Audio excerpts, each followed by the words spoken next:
हाँ, हम लोग उसी देश में रहते हैं जहाँ 2.5 लाख पर मिनट चलने वाली पार्लियामेंट में देश की असली परेशानियों पर बात करने का टाइम ही नहीं मिलता। पर जब बात आती है एक देशभक्ति के गीत की तो फिर पूरा देश सुन लेता है। कांग्रेस ने वंदे मातरम पर समझौता कर लिया, वंदे मातरम के टुकड़े कर दिए।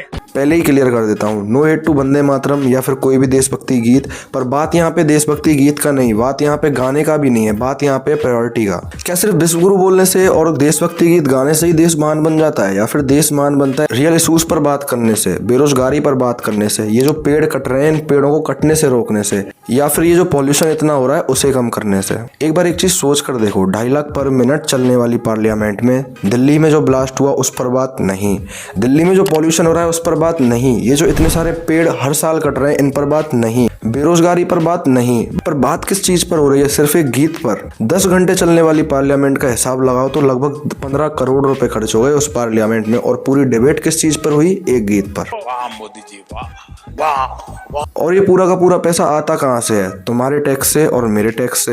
ये पैसा लगना चाहिए था पॉल्यूशन कैसे कम हो इस पर, एजुकेशन पर, हेल्थ फैसिलिटीज पर, और जो यूथ बेरोजगार घूम रहा है उसको रोजगार कैसे मिले इस चीज पर। मुझे तो बस एक चीज का जवाब दे दो, क्या ये गीत गाने से देश के अंदर जो बेरोजगारी है वो मिट जाएगी? क्या देश में जो पॉल्यूशन है वो मिट जाएगा? इतने सारे जो ये टेररिस्ट अटैक होते हैं क्या वो बंद हो जाएंगे? और पॉल्यूशन की बात भी किस देश में करें जिस देश की राजधानी की सीएम AQI तक ढंग से नहीं बोल पाती हैं।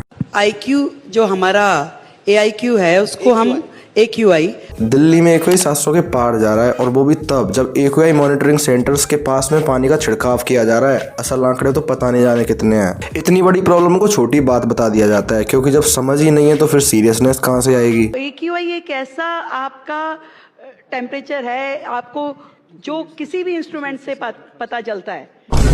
वाह सीएम साहिबा वाह, तुमने तो AQI को एक टेम्परेचर ही बता दिया और साथ में ये भी बोल दिया कि ये तो किसी भी इंस्ट्रूमेंट से नापा जा सकता है। तो सीएम साहिबा मेरे हाथ में जरा ये लाइटर था, क्या आप मुझे इस कमरे का AQI नाप के बता दोगे इस लाइटर से?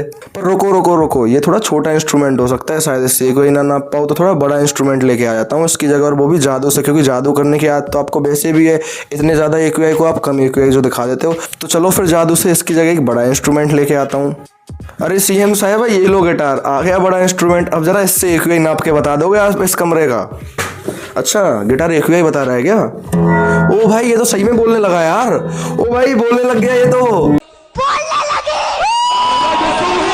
कितना बता रहे हो भाई? 800, 1000 या 1000 के भी पार? बता दो जरा कितना बता रहे हो? पता नहीं, इसने भी नहीं बताया यार AQI तो मुझे। अब ये आपके पास ही शायद कोई टेक्निक होगी जिससे आप किसी भी इंस्ट्रूमेंट से इस कमरे का AQI बता दोगे। सॉरी टेम्परेचर बता दोगे, क्योंकि AQI तो एक टेम्परेचर है ना। जली ना, तेरी भी जली ना।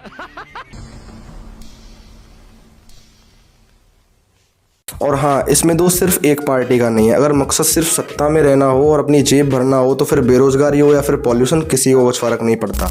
इसलिए बार बार धर्म और देशभक्ति पर कार्ड खेला जाता है, जिससे कि जो लोग हैं वो असल मुद्दों पर कभी सवाल ही ना पूछ पाए। हमारी आंखों पर इसी देशभक्ति और धर्म की पट्टी बांध दी जाती है और हम लोग बस यही सोचते रह जाते हैं कि वाह यार ये पार्टी कितनी देशभक्ति और देश प्रेम वाली पार्टी है, और हम इसी को वोट देते रहते हैं। अब एक और सच सुनो, अरावली का सच। अरावली सिर्फ पहाड़ियां नहीं है, ये नॉर्थ इंडिया का नेचुरल पॉल्यूशन बैरियर है जो डेजर्ट को आगे बढ़ने से रोकता है और अंडरग्राउंड वाटर रिचार्ज करने में मदद करता है। क्या तुम्हें पता है अरावली पर नया ऑर्डर क्या आया है? अब सिर्फ वही पहाड़ियां अरावली मानी जाएंगी जो 100 मीटर से ज्यादा ऊंची हैं। रिजल्ट काट लो, खनन कर लो या फिर जो चाहो वो करो। अरावली की 12,081 पहाड़ियों में सिर्फ 1,048 पहाड़ियां ऐसी हैं जो कि 100 मीटर से ज्यादा ऊंची हैं। मतलब सिर्फ 8.7% पहाड़ियां ही अरावली की पहाड़ियां मानी जाएंगी। बाकी 92.3% जो पहाड़ियां हैं उनको अरावली माना ही नहीं जाएगा और उनसे जो लीगल प्रोटेक्शन है वो भी हटा दी जाएगी, जिसके कारण वो अवैध खनन की भेंट चढ़ जाएंगी। इससे माइनिंग और डिफोरेस्टेशन के लिए दरवाजा खुल जाएगा। और जब पहाड़ियां जाती हैं तो सिर्फ पत्थर नहीं जाता, साथ में जाता है हवा, पानी और आने वाला कल भी। अब सोचो, क्या कभी पॉलिटिकल पार्टीज चाहेंगी कि ये बात तुम तक पहुंचे या तुमको पता लगे? ऑफ कोर्स नहीं, क्योंकि अगर ये बात तुम्हें पता लग गई तो उनका जो एजेंडा है वही फेल हो जाएगा और तुम सवाल पूछने लग जाओगे।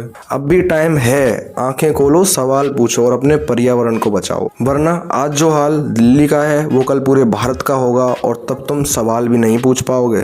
तो आज के लिए बस इतना ही गाइस। आई होप कि वीडियो तुमको पसंद आया होगा। अगर वीडियो तुम्हें सही में पसंद आया है तो किसी एक बंदे तक इस वीडियो को को ज़रूर से शेयर कर देना।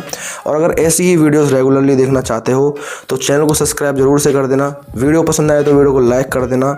मैं आपसे मिलता हूँ ऐसी ही किसी नेक्स्ट इंटरेस्टिंग वीडियो में, तब तक के लिए take care and bye bye. है आदमी चूतिया है, कुछ भी चाहता है।